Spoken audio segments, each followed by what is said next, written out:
একটা কথা মনে রাখবেন, কেউ নিজের আমল দিয়ে জান্নাতে যেতে পারবে না। কেউ নিজের আমল দিয়ে জান্নাতে যেতে পারবে না। জান্নাতে যাওয়ার জন্য কি লাগবে? আল্লাহর দয়া লাগবে। পৃথিবীতে এমন কেউ নাই যে আমলের জোরে জান্নাতে যেতে পারবে। একটা গুনাহ আপনাকে আটকানোর জন্য যথেষ্ট।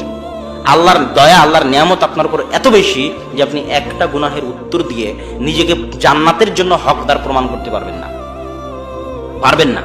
আপনার উপর আল্লাহর দয়া এবং রহমত এত বেশি যে ওই দয়া ও রহমতের বেশির সামনে এই একটা ছোট্ট গুনাহ পুরো দয়া রহমতকে বিশ করে দিবে।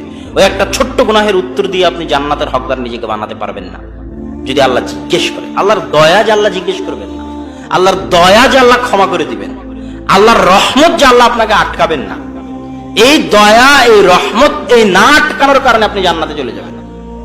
নিজের আমলের জোরে কেউ জান্নাতে যেতে পারবে না, আল্লাহর দয়ায় যেতে হবে। অতএব নিজের আমল নিয়ে যেন আমরা কোনো সময় নিজেদের মধ্যে অহংকার গর্ব না করি।